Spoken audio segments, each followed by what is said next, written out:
Hello and welcome back to the Bookshelf Odyssey. In today's episode, who's in the mood for some good old-fashioned body horror? Well, welcome back and welcome if you are new to this month's Ray Bradbury Short Story Club. And by this month, I mean June, not July, even though it's July when this is coming out. I have had quite a few technical problems, and then we had company in. I was celebrating my son's graduation from high school, and we just had so much going on in June that on top of the computer problems I've been having, it just didn't get done. So thank you for bearing with me. Well, I enjoyed discussing with you last month's short story pick, which was Homecoming. There were some great comments given in the video. And if you haven't seen that one yet, go ahead and check out the playlist I have. And I hope that you will be reading along these stories with me. So again, we are going through Ray Bradbury's stories that first appeared in his very first collection, Dark Carnival. And it's a rare collection that only 1,200 or so books were printed of it. So a pretty rare collection. The second story in that collection is Skeleton. And as I mentioned in the opening, this is a great body horror short story. Body horror is basically any kind of horror story that, like, your body undergoes some kind of metamorphosis, or there's something horrific about it that you find about it, or that occurs to it. In that regard, I think Skeleton fits that category quite accurately. So let's go ahead and dive into the story and be forewarned that there will be spoilers. So if you haven't read it yet, go ahead and find a copy. You can find it in many of Bradbury's omnibus collections, as well as in the October Country collection, I believe. Skeleton was first published in September of 1945 in Weird Tales, and the story is about a hypochondriac named Mr. Harris. He keeps going to the doctors because he's got all these things. He thinks he has all these things wrong with him, and this most recent trip he goes, it's because his bones are aching him. Mr. Harris finally finds somebody to listen to him, but is it for his own good?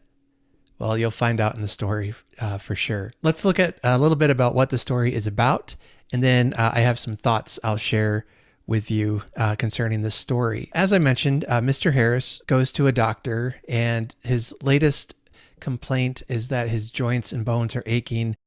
And the doctor basically just dismisses him and says, "You're being a hypochondriac. You only think they're hurting because you've discovered them, and it's just something for you to complain about." So Mr. Harris goes and is looking for a bone specialist, and he finds one named M. Munigant, I believe is how you pronounce his name. He's a bone specialist, but it says that he lacked an MD or any other academic lettering behind his name. But his office was conveniently near. So, you do you, but I would be very cautious about going to somebody who claims to be a specialist or a doctor, but isn't trained in the medical profession. That's just me. And we're going to find out that Mr. Munigant is anything but a bone doctor. Harris goes and visits Munigant, and he's described as small, as dark, and he whistles, like he's whistling when he talks. And when he's examining Harris's mouth, it says this: "Something touched Harris's tongue.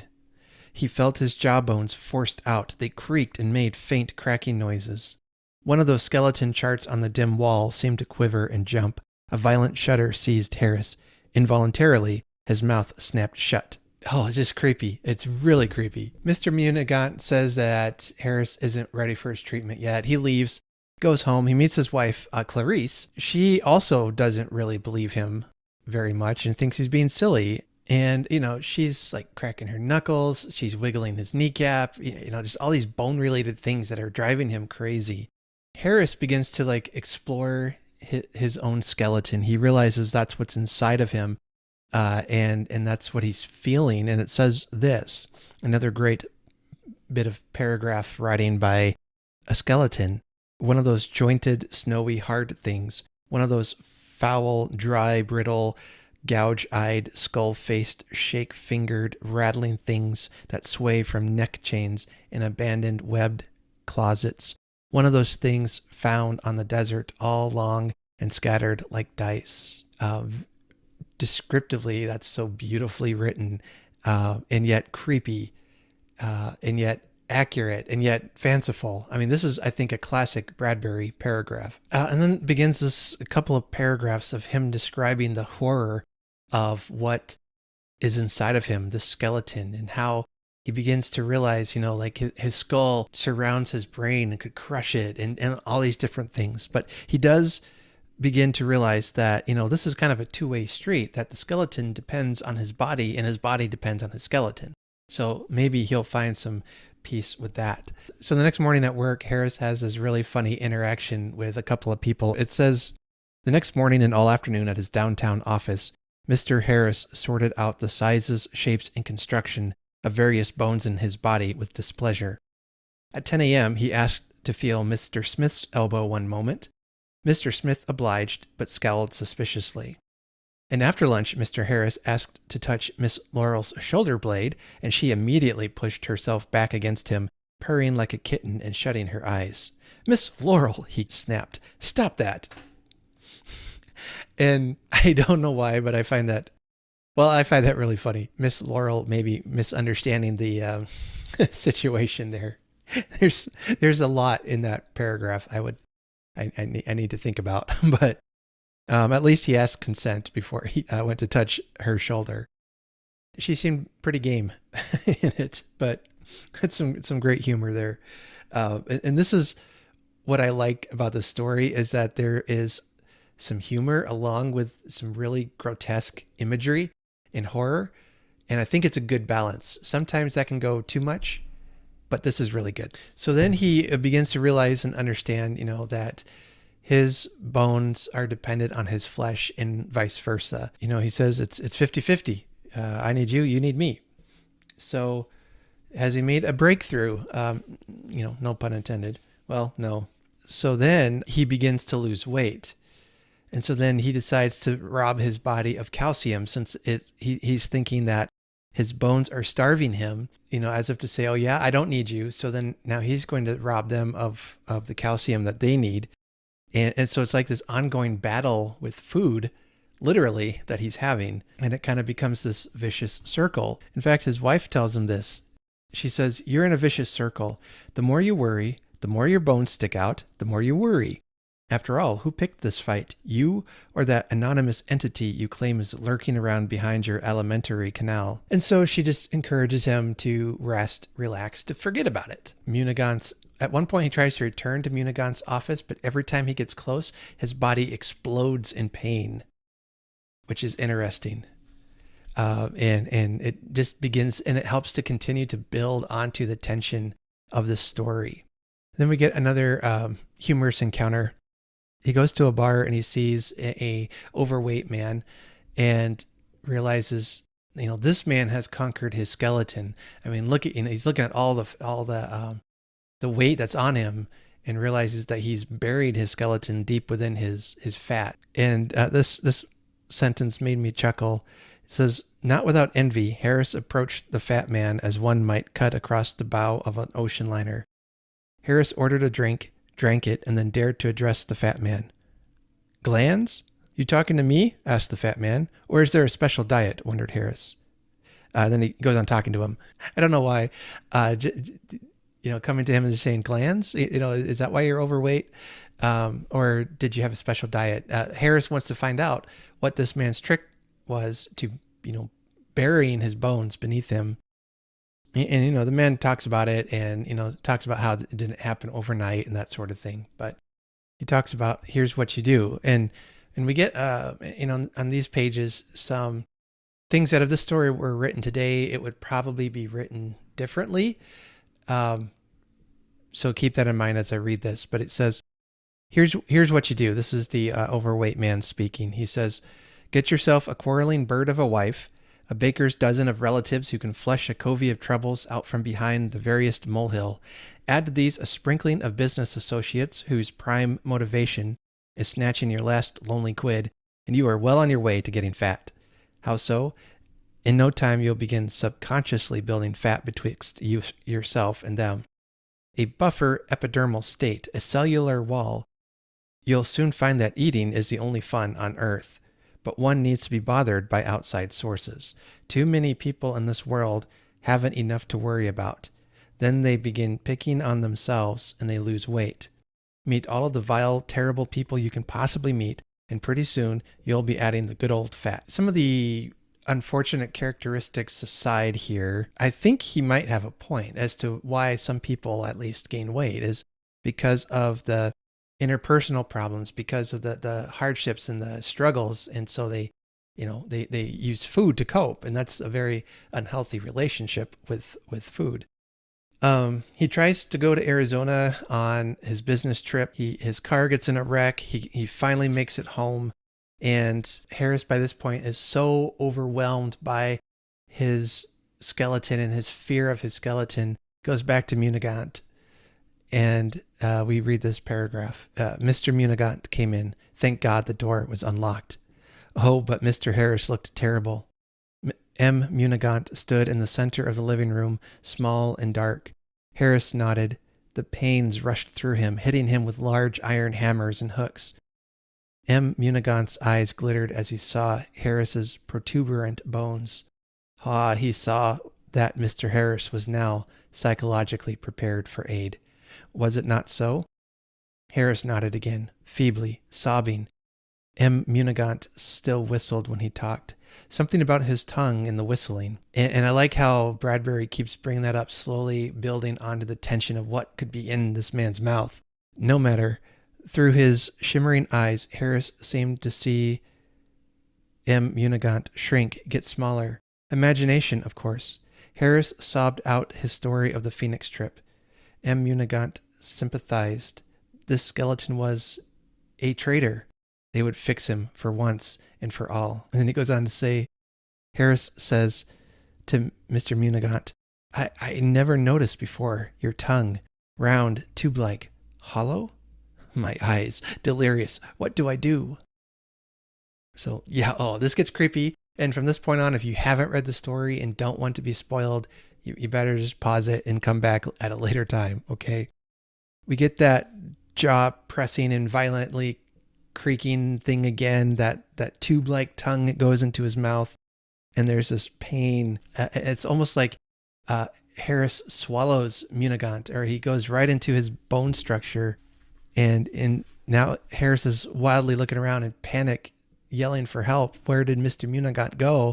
And it says, deep down in the subterranean fissures of his body, the minute, unbelievable noises, like smackings and twistings and little dry chippings and grindings and nuzzling sounds, like a tiny hungry mouse down in the red-blooded dimness, gnawing ever so earnestly and expertly at what might have been, but was not, a submerged timber. We get the very end of the story now when his wife Clarice comes walking by. She sees this odd little man walking out, sucking on what looks like a peppermint stick. Okay. So he continues to hide what is coming and give you little hints and glimpses. And was that or was it not? Well, you're second guessing yourself here. And then she comes inside looking for her husband, and she screams. And Munigant is playing this horrid little tune on this white thing that he has in his mouth that seems to be like in symphony with Clarice's screaming. And what I think is one of the most classic ways to end a short story, this last final paragraph is amazing because you don't know what's happened yet. She came in to the house, she saw something, and she screamed and screamed and screamed and screamed. And so still, yet Bradbury doesn't tell you what's happened. And he says, many times as a little girl, Clarice had run on the beach sands, stepped on a jellyfish, and screamed. It was not so bad finding an intact gelatin-skinned jellyfish in one's living room. One could step back from it. It was when the jellyfish called you by name. And then the story ends. Oh, so good. And so creepy. But I love that. I love that story. A really fantastic ending. And again, he doesn't explicitly tell you what it is that Clarice saw, but you get enough of a hint to logically put it together she saw this horrific jellyfish-looking creature on the floor, and it was able to talk to her. So from that, I gather what happened is that Munagant somehow dissolved all of Harris's bones and left him alive, but in a puddle on the floor. And so many questions like, why does Munagant want bones? How did he do that? Is he some kind of alien creature? What? We don't know. It's never answered. It doesn't matter. It's creepy. And it really says some interesting things, I think, about perhaps even our own relationship with our fears, with our bodies. A couple of thoughts on this. One is this story really makes me feel some empathy for those people who struggle with body image issues. Like Harris's wife, to her, you're being silly. Just stop worrying about your bones. Everybody has bones. Quit worrying about it. But, he had a legitimate fear, I think, and legitimate worry, and basically people were just telling him to get over it. And, when you're struggling with body image issues, if you're struggling with food addiction, the last thing that's probably helpful for you is to tell you to get over it. Everybody eats, so get over it. Well, I think there's more to that issue than, just getting over it.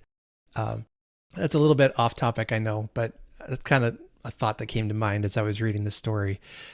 Because I think Bradbury also really conveys well the struggle that some people have with food and with gaining weight and thinking it would solve their problem, or gaining weight would help hide them from their problems.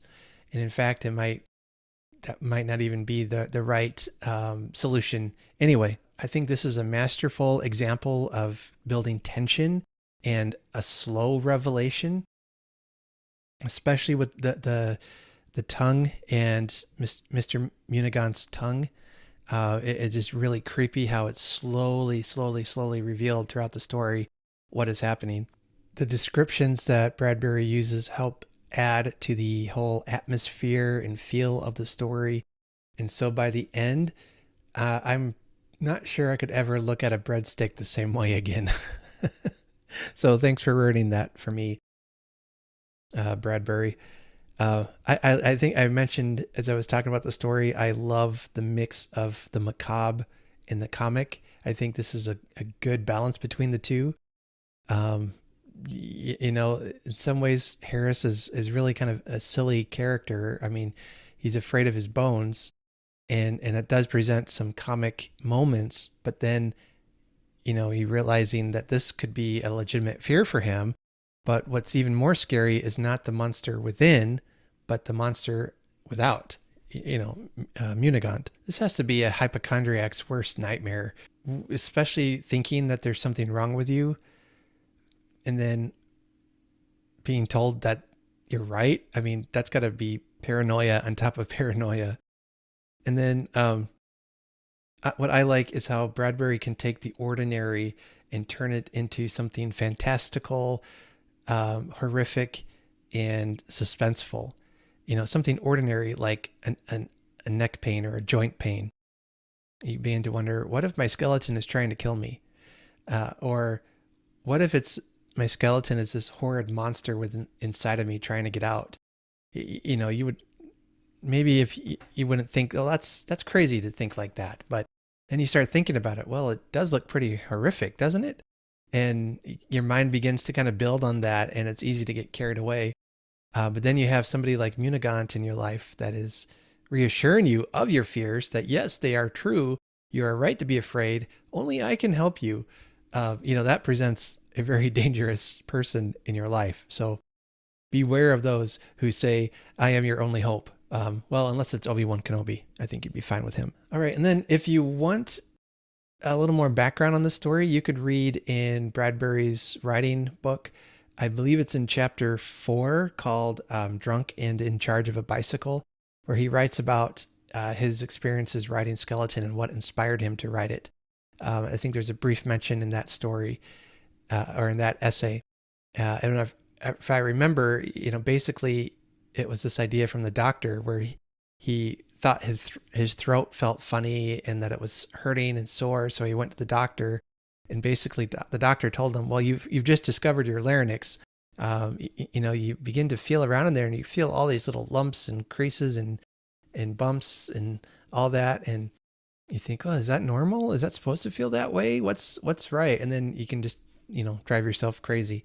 So Bradbury kind of was inspired by that and went and wrote this story, which is one of my favorite Bradbury stories for all these various reasons. So let me know down below what you thought of this story.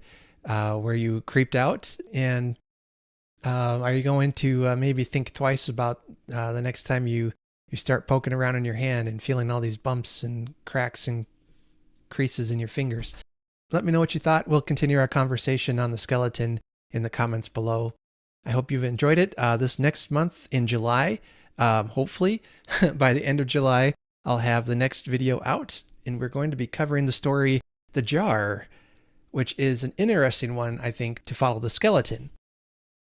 We continue in that vein of fantastical bodies and things that are described but not really. I don't know. I don't want to give away any more than that, but The Jar is also one of my favorite Bradbury stories. It's just really interesting in not just what it says and shows, but what it doesn't, and how Bradbury deals with that. I'm being really vague, and so that's not really helpful.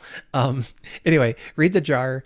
We'll get together again in a month at the end of July, and we'll talk about this next story of suspense by Ray Bradbury. Stay tuned. In a couple of days, I will have the next segment of our Fahrenheit 451 read-along, as well as I'm hoping some Jane Austen in July video content for you as well. So until next time, happy reading, everyone. Take care.